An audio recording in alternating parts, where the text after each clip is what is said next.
I've been in recovery from a gambling addiction for over 5 years now, and over the last year I've got married, I've run my first marathon, and there's no high that reaches the highs I experienced during my gambling, which is quite sad, but it's the reality.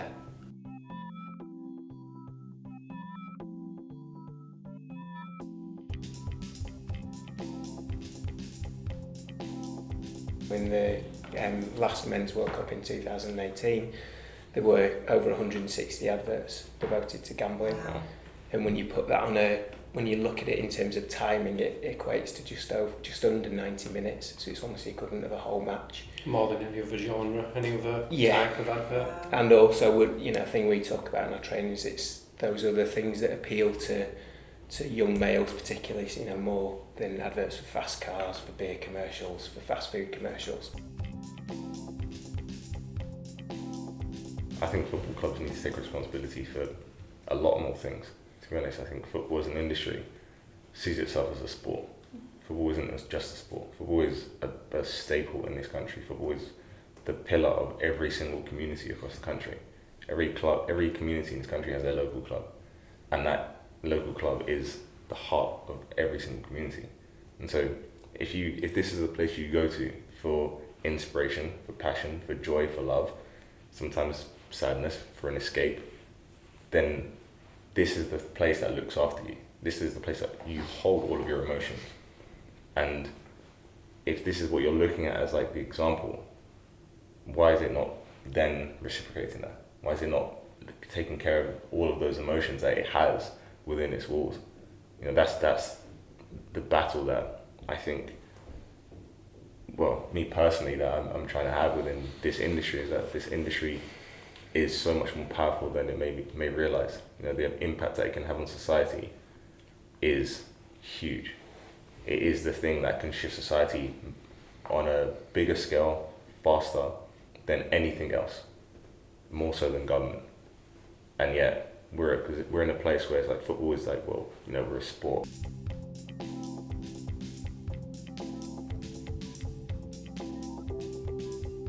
A crucial piece of work is to raise that awareness of, make it clear what gambling is.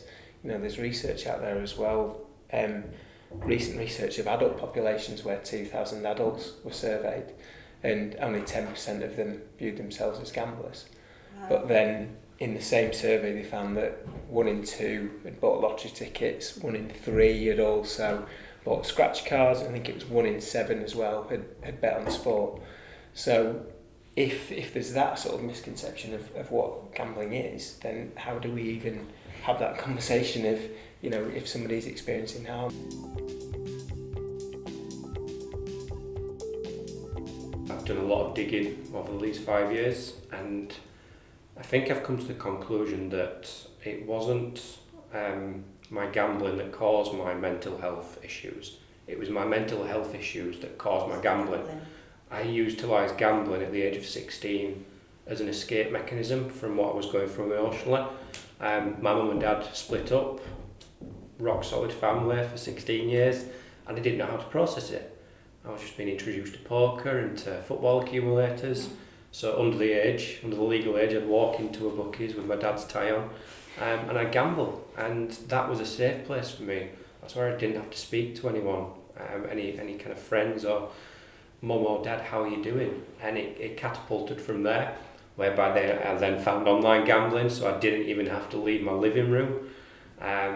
So yeah, it was a spiral, but it was more so of what was going on within my life and my environment, and gambling was something I utilised as an escape. So there are many reasons out there that drew me back in, whether it be advertising, the accessibility as we discussed, but the main reason, I believe, as to why that journey started was due to some mental health issues at the time and not processing some life events.